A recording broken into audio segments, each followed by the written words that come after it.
महाराष्ट्राच्या अगदी एका टोकाला असलेलं एक छोटंसं आदिवासी गाव सारंगखेड।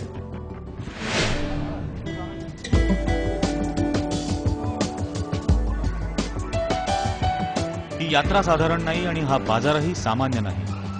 महाराष्ट्राच्या एका टोकाला असलेल्या या आदिवासी गावात दरवर्षी होत असलेल्या बाजारात फक्त 15 दिवसात तब्बल 50 कोटी रुपयांपेक्षा जास्त उलाढाल होते। राजापासून रंकांपर्यंत सर्वच जण एकसारख्या उत्साहानं यात भाग घेतात। हा बाजार आहे तरी कोणता?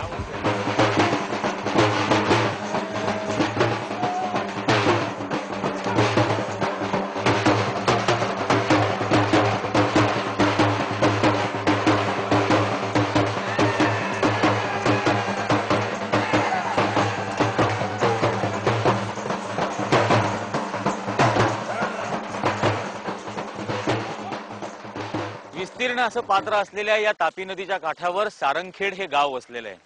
गेल्या 400 वर्षांपेक्षा जास्त काळापासून या गावामध्ये घोड्यांचा बाजार भरतो। हे जे घोडे धुतले जात आहेत हे या बाजारात नेण्यासाठी।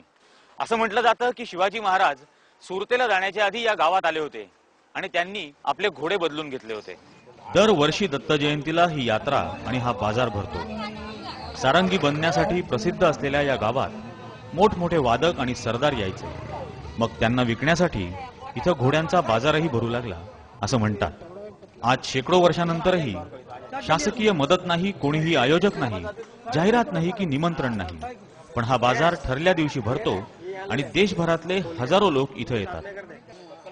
आपण आलो आहोत सारंगखेडचा हा घोड्यांचा ऐतिहासिक बाजार बघायला आणि या घोड्यांबद्दलची माहिती, इथल्या कल्चर बद्दलची माहिती, या बाजाराची माहिती हे आपल्याला देणार आहेत सारंगखेडचे संस्थानिक विक्रम रावल। हाय, वेलकम टू सारंगखेड। तापी नदीच्या काठावरच हा बाजार भरलाय। राजस्थान, पंजाब, उत्तर प्रदेश, गुजरात अशा अनेक राज्यातले व्यापारी इथं येऊन घोडे विकतात। मारवाड, काठेवाडी, पंजाब अशा अस्सल भारतीय नसलचे आणि नुकरा, सफेद, तेल्या, गोमेद, काळा, संजाब अशा अनेक रंगांचे अक्षरशः हजारो घोडे इथं आहेत। घोड्यांवर आणि सारंगखेडच्या या परंपरेवर मनापासून प्रेम करणारे विक्रांत रावल यांनीही इथं त्यांचे घोडे प्रदर्शनासाठी ठेवले। हा घोडा पंजाबचा आहे, ही पंजाब ब्रीड आहे। गुलाबी चामडी पंजाबची स्पेशलिटी आहे। जो पण घोडा तुम्हाला नुकरा दिसला हा पंजाबचा घोडा असतो। ही घोडीची स्पेशलिटी आहे की ही घोडी 4 वर्षाची, फक्त 4 दात घोडी आहे आणि हिची हाईट जी आहे 64 इंचेस हाईट आहे। आणि हिचे ब्रीडिंग कॅरेक्टरिस्टिक्स पाहिले तर लेंथ पाहतो मी, चांगली लेंथ आहे, तिचं टेम्परामेंट पण चांगलं आहे घोडीचं। आणि हिचं नाव मी काजळ ठेवलंय कारण की तिच्या एका डोळ्यामध्ये काजळ आहे। आणि ही पाकच्या पायामध्ये पण राहणार, समजा इथून पण गेलो तरी काय बोलत नाही घोडी, काहीच नाही, म्हणजे एवढी चांगली आहे। पुढच्या पायामधनं पण असं गेलो आपण तरी काय बोलत नाही घोडी। हे वैशिष्ट्य आहे या घोडीचं।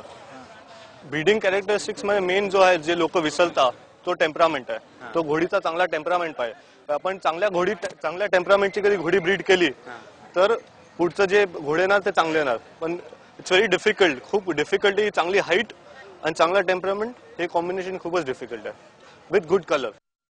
ही जी घोडी आहे ही फुल ग्रोन आहे, वाढणार नाही। हिचं वैशिष्ट्य असं आहे की हिचे जे केस आहेत हे शो हॉर्स आहेत। तुम्ही पाहणार की हे फॉरेनचे जी मिनिएचर हॉर्स आहे ती ब्रीड आपल्या इंडियामध्ये आहे, पण नॉर्थ इंडियामध्ये सापडते ब्रीड, आपल्याला खूप कॉमन नाही ही ब्रीड। तर हिचं असं आहे की ही शो साठी फक्त, याच्यावर आपण बसू शकत नाही।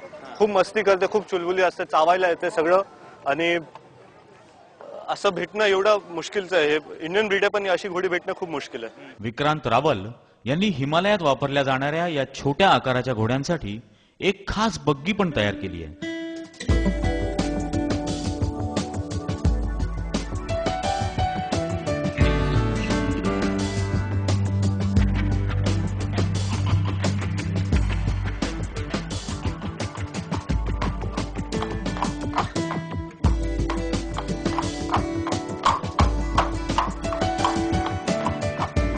खूपच ताकद असते याचं। काय की तुम्ही पाहणार स्टंट ग्रोथ आहे याची, small long broad chest, good body आणि चांगली चेस्ट आणण्यामुळे हा खूप वजन खेचू शकतो। 4 लोकांना बसून हा घेऊन जाऊ शकतो। पहाडी भागामध्ये हा घोडा त्यांचं राशन पाणी घेऊन जायला वापरतात ते। हिमालय साईडला तुम्ही पाहणार तर लहानच घोडे असणार, तिकडे मोठे घोडे सापडत नाही कारण की यांच्यामध्ये ताकद खूप असते। विक्रांत रावल घोड्यांचा व्यापार करत नसून फक्त घोडे बाळगतात, एक वारसा आणि आवड म्हणून. त्यांच्या शेतातल्या स्टड फार्मवरचा हा स्टॅलियन घोडा तर फारच देखणा आहे.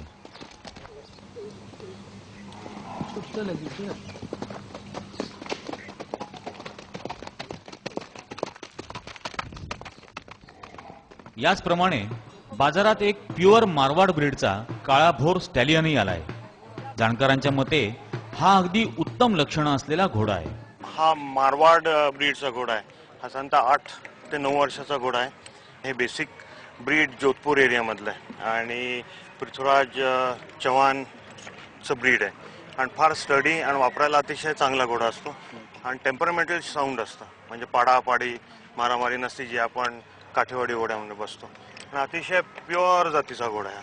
त्याचे कान, चेहरा, मान, पाय, घोड्यामध्ये बऱ्याच प्रकारच्या खोडी असतात, भोवरे असतात, त्याच्यात हा एकदम क्लिअर आहे आणि तब्येतीने अतिशय चांगला सांभाळलेला घोडा आहे. इथं देशभरातून घोडे येतात. कोट्यावधींची उलाढाल होते.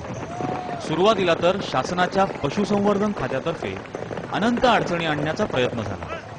कुणीतरी परदेशातून आयात केलेल्या घोड्याला पुण्यामध्ये इन्फ्लुएन्झा हा ताप आल्यानं ह्या घोड्यांचा बाजारच भरवायचा नाही असा फतवा काढला होता. पण स्थानिकांनी या शासकीय उपद्रवाला कडाडून विरोध केला. सारंगखेड्याच्या 200 वर्षाच्या परंपराचा विचार केला पाहिजे. सारंगखेड्याच्या आम नागरिकाच्या धार्मिक भावनांचा विचार केला पाहिजे. एक प्रशासन म्हणून कुठल्या तरी कायद्याने तुम्ही आमच्यावर कायदा लादू शकत नाही. वेळ प्रसंगी आम्ही रस्त्यावर उतरून याला विरोध करण्याचा प्रयत्न करू. अखेर ग्रामपंचायतीचा ठराव, नागरिकांचा विरोध यापुढे शासनाच्या कागदी घोड्यांना मान तुकवावीच लागली. सारंगखेड ग्रामपंचायतीला निव्वळ करापोटी लक्षावधी रुपये मिळतात, पण फक्त व्यक्तिगत पातळीवरचे होणारे हे प्रयत्न सोडले तर शासनाकडून याला प्रोत्साहन असं काहीच मिळत नाहीये. शासनाने कॉपरेट करायला पाहिजे. जे आता घोडेवाले येतात त्यांना थोडा त्रास आहे, ज्या अडचणी त्या त्यांनी मोकळ्या करायला पाहिजे. पुलिस ने इस मेले में इस साल डकैती डाली, तकलीफ नहीं दी, डकैती डाली. यावेळी सर्वसामान्यांना असलेला सर्वात मोठा गैरसमज दूर झाला. तो म्हणजे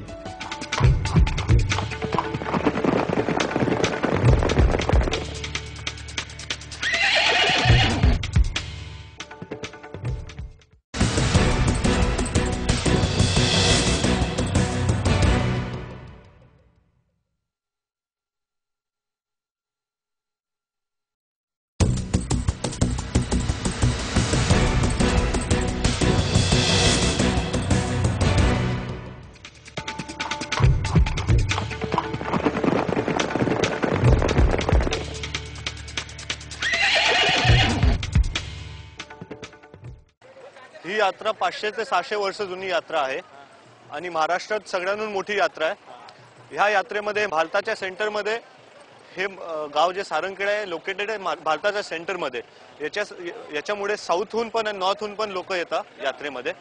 गुजरातचे जास्त बाहेर असतात आणि साऊथचे जास्त बाहेर असतात. ह्या यात्रेला गुजरात आणि साऊथ त्यांच्या कॉम्बे हे लोक चालवतात यात्रा, म्हणजे त्यांच्यामुळे खूप जास्त सेल होतो.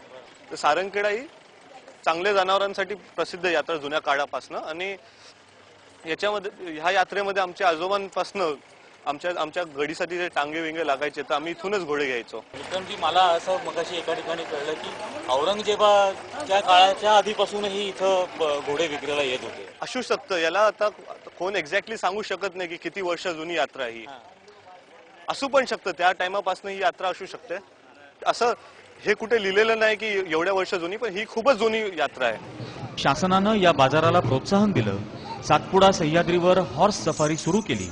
घोड्यांचे खेळ अशा गोष्टींना मदत केली तर सारंगखेडचा हा बाजार जगभरात एक पर्यटनाचं आकर्षण बनू शकतं. गव्हर्नमेंटने याच्यासाठी एक कॉपरेट करायला पाहिजे. जितके गव्हर्नमेंट अधिकारी त्यांनी सगळ्यांनी यात्रेला घडून आणायला याला त्यांनी हे महाराष्ट्र टुरिझमसाठी पण एक हे स्पॉट आहे. जसं राजस्थानसाठी पुष्कर मेला त्यांनी एवढा फेमस केलाय, तसं महाराष्ट्र गव्हर्नमेंटसाठी सारंगखेडा मेला ते फेमस करू शकता. आणि याच्यात शासनाने कॉपरेट करायला पाहिजे. जे आता घोडेवाले येतात त्यांना थोडा त्रास आहे, ज्या अडचणी त्या त्यांनी मोकळ्या करायला पाहिजे. आणि मी तुमच्याकडनं एकच विनंती तुम्हाला एक रिक्वेस्ट करायची की हे तुम्ही ह्या वर्षी आले, दरवर्षी या, म्हणजे लोकांना माहित पडणार की महाराष्ट्रात अशी घोड्याची यात्रा असते. आणि मग जेव्हा समजा लोकांना माहित पडणार तर खरीददार पण वाढणार. तर घोड्यांचा व्यापार वाढणार. व्यापार वाढल्यामुळे व्यापारी वाढणार, घेणारे वाढणार आणि गावाच्या लोकांना पण फायदा होतो याचा की जेव्हा यात्रा येते तेव्हा पाणी टाकणारे लोक, घास कापणारे लोक, किराणावाले, कमीत कमी 1000-1500 घोडे असतात. त्या घोड्यांबरोबर आलेले लोक, 1000 लोक येता घ्यायला पाहायला, व्यापारी लोक, त्याच्यात अर्ध्याचा फायदा होतो जो आडत देतो, घासवाल्यांचा फायदा होतो, शेतकरींचा फायदा होतो व सगळ्यांचा फायदा होतो. याच्यामध्ये एवढे लोक कमवून घेतात की त्यांना त्यांच्या वर्षभरांची कमाई होऊन जाते. फक्त यात्रामध्ये काम करून एवढं घेतात की त्यांचं वर्ष निघून जातं. त्याच्यामुळे ही घोडा यात्रा होणं हे खूप महत्वाचं आहे. पण गेल्या 50 वर्षांपेक्षा जास्त काळापासून सारंगखेडला घोडे विक्रीसाठी आणणारे ठाकूर अर्जुन सिंग यांचा अनुभव अगदी वाईट आहे. पुलिस ने इस मेले में इस साल डकैती डाली, तकलीफ नहीं दी, डकैती डाली. ऐसा अगर किसी भी प्रांत में आज तक, हमारी 75 साल की उम्र होने को जा रही है, आज तक कहीं नहीं देखा. मेला बंद होता है तो बंद हो जाता है, गवर्नमेंट की तरफ से बंद होता है तो कोई बात नहीं, बंद हो जाता है. पर पुलिस ने तो यहाँ किसी से 1000 रुपया गाड़ी, किसी से 2000 रुपया गाड़ी, किसी से 5000 रुपया गाड़ी और जबरदस्ती ले लेके घोड़े वालों को मारा, ड्राइवरों को मारा, जबरदस्ती डकैती डाली. ठाकूर अर्जुन सिंग आले थेट आग्र्याहून. 80 वर्षांच्या अर्जुन सिंगांची मुलं वकील आहेत, पण घोड्यांवर मनापासून प्रेम करणारे अर्जुन सिंग यांना भारतभर चांगल्या प्रतीचे घोडे शोधत फिरायचा नाद काही सोडवत नाही. यावेळी त्यांनी 23 घोडे आणलेत, अस्सल पंजाबी नसलचे. ये पंजाब से लाते, हरियाणा से लाते, बिहार से लाते, राजस्थान से लाते, मध्य प्रदेश से भी लाते, जहाँ जहाँ यात्रा लगते हैं वहां से इकट्ठा करके लाते. राजकारण्यांमध्ये चालणाऱ्या सत्ता संघर्षाला घोडे बाजाराचं नाव देऊन खरं तर राजकारण्यांनी या इमानी जनावराला बदनाम केलेलं आहे. सारंगखेडचा हा बाजार राजस्थानच्या पुष्कर मेळाप्रमाणे जर जगभरातल्या टुरिस्टसाठी एक अट्रॅक्शन बनवायचा असेल तर इथं खूप काही करणं गरजेचं आहे. नुसतं भीमथडीच्या तट्टाणांना यमुनेचं पाणी पाजा असं म्हणून काही होणार नाहीये. तर इथं या सर्व लागणाऱ्या मूलभूत सोयीसुविधा पुरवणं शासनासाठी अत्यंत गरजेचं आहे. रात्र झाली तरी या बाजाराची रौनक काही कमी होत नाही. रात्रीच्या वेळीही सौदे, देवाणघेवाण, अश्वपरीक्षा हे चालूच असतं. यावेळी सर्वसामान्यांना असलेला सर्वात मोठा गैरसमज दूर झाला. तो म्हणजे घोडे पण व्यवस्थित माणसांसारखे झोपतात.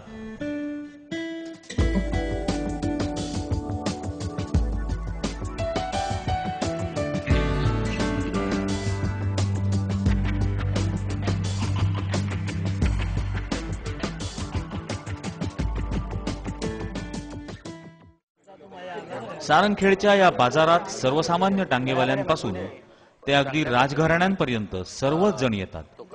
उपजीविकेपासून ते मर्दानी शौकांसाठी हा घोडा सर्वांनाच हवाय. पण चांगला सुलक्षणी घोडा निवडणं तितकंसं सोपं नाहीये.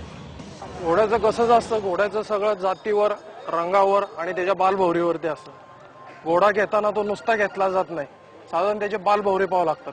जसे त्याचे भोवरे असतात त्याप्रमाणे त्याची लक्षणं ठरवली जातात. घोडा घेताना घोड्याचा कलर तर पाहावाच लागतो, पण त्याचे भोवरे पण पाहावे लागतात. घोड्याच्या कपाळावरती भोवरा असतो, तो डोळ्याच्या वरती पाहिजे, तो चांगला भोवरा समजला जातो. घोड्याचे कान पाहावेत, कानाच्या मागे 2 भोवरे असतात, त्याला आयुष्यमान भोवरा म्हणतात. ते सुद्धा दोन्ही भोवरे एकसारखे भोवरे असतात, ते सुद्धा भोवरे पाहावे लागतात. म्हणजे त्या भोवऱ्यावर म्हणजे मालकाच्या आणि घोड्याच्या आयुष्याचा म्हणजे दोन्ही केलं जातं त्याच्यावरती. आणि घोड्याच्या मानेवरती सुद्धा देवमन म्हणून असतो, तो देवमन सुद्धा शुभ मानला जातो. घोड्याच्या छातीवर भोवरा असतो, त्याला रुदावळ म्हणतात, तो अशुभ भोवरा समजला जातो.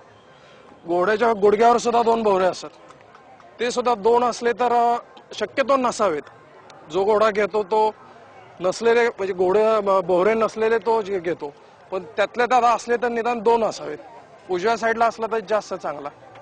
घोड्याच्या पोटावरती भोवरा असतात, त्याला गंगापाठ म्हणतात, तो सुद्धा लाभला तर चांगला लाभतो, नाही लाभला तर एखाद्याचं सगळं बर्बादी करतो. तो शक्यतो गंगापाठचा घोडा कोणी घेतच नाही. त्याच्या मागच्या पायावरती सुद्धा भोवरे असतात, त्याला खुंटा गाड आणि खुंटा उखड म्हणतात. खुंटा गाड जो भोवरा असतो तो वरती असतो, त्याचा पिसारा खाली असतो, तो भोवरा चांगला. जो उलटाचा भोवरा असेल तर तो भोवरा वाईट. साधारण त्याच्या मांडीवर असतात, एकूण घोड्याला 72 खोडे असतात, त्याप्रमाणे त्याचे भोवरे असतात. सगळेच भोवरे काय आपण पाहू शकत नाही, पण जेवढे पाहिले जातात किंवा मानले जातात तेवढे वरच्यावरती भोवरे पाहून साधारणतः घोडा घेतात. ताठमान, काळं खूर, रुंद पाठ, एकमेकाला जोडणारे कान ही प्रथम दर्शनी दिसणारी उत्तम अंगलक्षणं. पण त्यांच्या जातीवर म्हणजे नस्लवर त्यांचा स्वभाव अवलंबून असतो. बारीक डोळे, छोटे कान आणि मोठ्या नागपुडा असलेला काठेवाडी घोडा अत्यंत तापट. मला जसं कळतात तसं त्यापासून आमच्या घरात घोडी आहेत आणि आम्ही जितकं मुलावरती प्रेम करतो इतकं घोड्यावरती प्रेम करतो. घोडे जर तुम्हाला घरात ठेवले नाही तर चांगल्या घरातला राजपूत तुमच्याकडे पोरगीच देत नाही. गाड्यांच्या there is no emotion involved. यांच्याबरोबर there is a lot of emotion involved आणि हे definitely is a better hobby.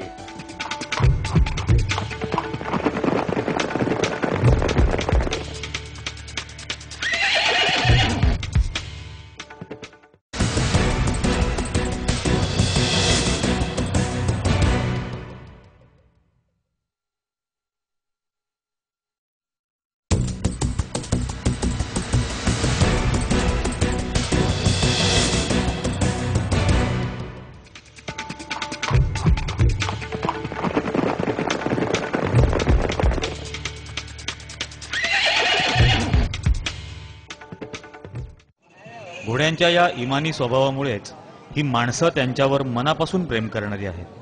यात अशीही माणसं आहेत की ज्यांची मूळ आवड कुठली दुसरीच होती, पण आता मात्र ती घोड्यांना खूपच जीव लावतात. फलटणचे संस्थानिक निंबाळकर गेल्या 5 वर्षांपासून सारंगखेडला येतात आणि आता त्यांच्या स्वतःच्या पागेत त्यांनी तब्बल 16 घोडे बाळगलेत. ऍक्च्युली गाड्यांच्यातला मी विंटेज कार्स मधला मी माणूस आहे, परंतु गाड्यांच्यात there is no emotion involved. यांच्याबरोबर there is a lot of emotion involved आणि हे definitely is a better hobby one can have. घोड्यांमधला हा रुबाब, देखणेपणा आणि ऐट कोणालाही मोहात पाडणारी आहे. या बाजारात असेही आलेत ज्यांच्यासाठी घोडा बाळगणं फक्त आवड किंवा हौस नाही, तर एक वेगळीच गरजही आहे. फक्त ती गरज जरा गोड आहे.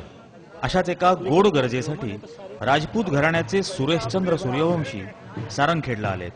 घोड्यातली प्रत्येक खोड आणि गुण ते अगदी निरखून तपासून घेत आहेत. राजपूतांकडे घोडा असल्याशिवाय पोरगीच देत नाही कोणी.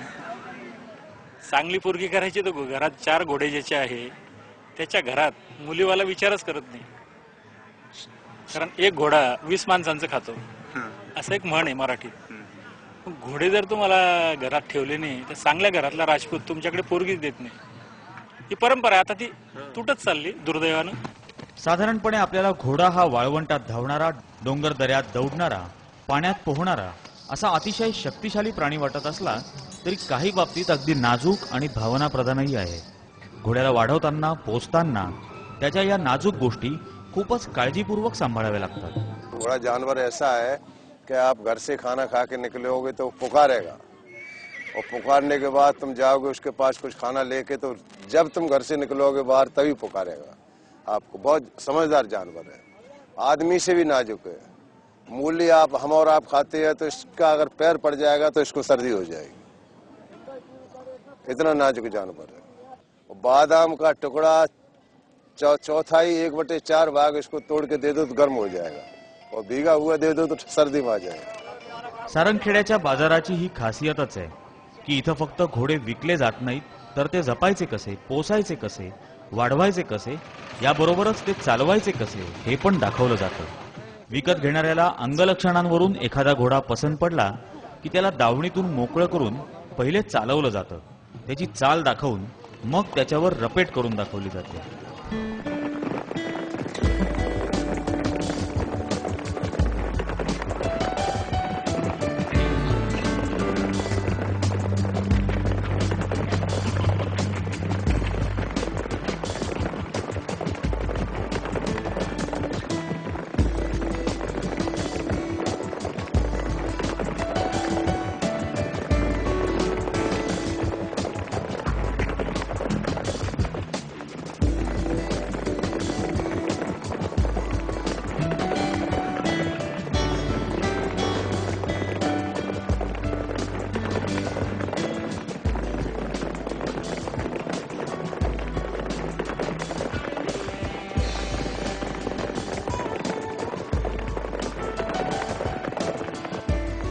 यात घोड्यावर चढल्याबरोबर तो पहिले मागे सरकतो का पुढे हे बघितलं जातं. घोडा मागे सरकला तर अंगलक्षण कितीही चांगली असो त्याची किंमत शून्य होते. हे काय वाईट भोवरे असले की घोड्याची किंमत, घोडा किती चांगला असला तरी शून्य होऊन जाते. तसं हे नाहीये. घोडा सर्व गुण संपन्न आहे. रंगाला छान आहे, चालायला छान आहे आणि यंग आहे, त्याच्यामुळे अजून 15 ते 20 वर्ष काही प्रॉब्लेम नसतो, वापरू शकतो आपण. सारंगखेडच्या बाजारात असे हजारो घोडे आणि तितकेच दर्दी असे हजारो अश्वप्रेमी बघायला मिळतात. घोड्यांवर प्रेम करणारी ही माणसंच महाराष्ट्राची मर्दानी परंपरा टिकवून आहेत. कोल्हापूरचे रवी घाटगे त्यांच्या कल्याणी या लाडक्या घोडीला सारंगखेडला घेऊन आले. मला जसं कळतात तसं त्यापासून आमच्या घरात घोडी आहेत आणि इव्हन माझ्या मुलाला देखील हेच नाद आहे की जेणेकरून समजा टीव्हीवरती तो फॉर एक्झाम्पल सांगायचं म्हटलं 2 वर्षाचा असताना एखाद्या घोड्याचं जर काहीतरी लागलं आणि जर चॅनल चेंज केलं तर तो रडत होता. चॅनल परत लागल्यानंतर तो रडायचा थांबायचा. म्हणजे इतकं ब्लड मध्ये भिनलेलं आहे आणि आम्ही जितकं मुलावरती प्रेम करतो इतकं घोड्यावरती प्रेम करतो. सारंगखेडचा हा बाजार 400 वर्षांपेक्षा समृद्ध अशी ही ऐतिहासिक संस्कृती जागतिक पर्यटकांसाठी एक आकर्षण केंद्र बनू शकतो. पण त्यासाठी या अस्सल भारतीय नसलच्या या रुबाबदार घोड्यांवर जिवलग सवंगड्यांसारखं प्रेम करता आलं पाहिजे. सारंगखेडच्या बाजारपेठेच्या 2.5 घरांमधून हा घोडा जगाच्या पटावर आणता येईल. छत्रपती शिवाजी महाराजांप्रमाणेच त्यांच्या अश्वप्रेमाचीही जाणीव आपण ठेवायला हवी. तरच भीमथडीच्या या तट्टांना अगदी थेम्स नदीचंही पाणी पाजता येईल.